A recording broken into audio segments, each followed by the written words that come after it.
There are apparently 7 stages of grief: shock, denial, anger, bargaining, depression, testing, and acceptance. Personally, in my own dealings with grief, I've generally gone directly from denial to depression, skipping all the other stages. I didn't pass go, I didn't collect £200. It occurs to me that the demolition and construction industry's response to a downturn in workloads or a wider economic recession follows many of those same stages. Although there is one notable difference. Rather than acceptance, there's cannibalism. I'll get to that in a moment, but let's start with those other stages. Appropriately, the most surprising response to tougher times is shock. Now, quite how anyone is shocked by a downturn in this industry is beyond my understanding. Ours is a cyclical industry in which good follows bad, high follows lows, tick follows tock, follows tick, follows tock, as they used to say in the Guinness advert. Wherever we are on the industry's fortune cycle, just look back 5 or 10 years and you'll see precisely what will happen next. And yet, each time the market turns, there are company owners and industry veterans staring at their books as though some divine force has unexpectedly turned off the tap. Perhaps it's optimism bias, perhaps it's willful ignorance, or perhaps it's the result of an industry that, at its core, doesn't actually plan much beyond the next contract. Whatever the cause, companies are often caught off guard, despite the warning signs blinking like hazard lights on a foggy motorway. I can tell you from experience that the next stage is no better. You can deny it all you wish, but when the industry's house of cards begins to collapse under its own weight, denial just doesn't work. There are many who believe they can work their way out of a hole, that they can cut corners to survive, that their past reputation will somehow shield them from the present reality. They tell themselves that the dip is temporary, that things will pick up next quarter, that a big contract is just around the corner. The problem is, so does everyone else. Of all the stages, anger is perhaps the most understandable. You've worked hard, followed all the rules, abided by the regulations, and kept your nose clean. And then, without warning, some outside influence rips the rug from under you. Maybe it's a recession. Maybe it's a change in government policy. Maybe a once loyal client has slashed their budget, had their heads turned, or gone under entirely. You've got every right to be angry. Angry at the economists and the politicians, angry at the industry, angry at the world. But anger won't pay the bills. It won't keep the machines running or your workforce employed. But that doesn't stop many from railing against the unfairness of it all, even as the walls close in. The next stage in grief and in construction is bargaining. Your company is set up to demolish tower blocks or to build homes. But with workloads shriveling and the bills mounting up, there's a temptation to become all things to all men in pursuit of that next paycheck. Suddenly, you're not demolishing tower blocks, you're demolishing toilet blocks just to keep the wheels turning. There's nothing inherently wrong with diversification, but there's a problem when it's done out of desperation rather than strategy.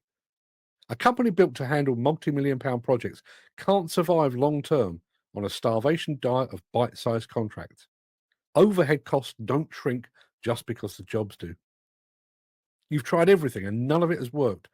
Little wonder the depression starts to set in. You start to feel empty, deeply sad, and utterly alone. Where you were once gregarious, attending all the industry functions and being an active participant in the sector, you withdraw to lick your wounds in solitude. Depression in an industry like this doesn't just manifest in individuals, it spreads across companies like a virus. Morale plummets, investment dries up. The very people who once saw the industry as a community begin to see it as a burden. When depression takes hold, innovation stalls, ambition fades, and the sector as a whole starts to shrink into itself, waiting for a better day that may never come. Testing is the process of trying to find solutions that offer a means of dealing with loss. It's also the means by which companies attempt to diversify, belatedly. Some firms pivot successfully, finding new niches, reinventing themselves in ways that not only sustain them, but position them for future success. But if the entire market is down, there is no diversification to be had. You just find yourself chasing red herrings down blind alleys, throwing good money after bad in the hope that something will stick. And when it doesn't, the final transformation begins. In grief terms, the final stage is acceptance. Acceptance doesn't mean that people feel okay about a loss. It just means that they realize that the loss is their new reality. They understand that life will not continue as it did before, but it will go on. In demolition and construction, however, there is rarely acceptance. Instead, there's cannibalism. A few months before the recession hit, you were happily cross-hiring equipment to local competitors, forming joint ventures with other rivals to cope with all the work coming your way. You were attending industry events, in part to tell everyone just how well you were doing. But as workloads ease, you surrender to your base instincts. It begins with bad-mouthing your former joint venture partners to clients, questioning their competence, their health and safety credentials, and their financial stability. And it gets worse from there.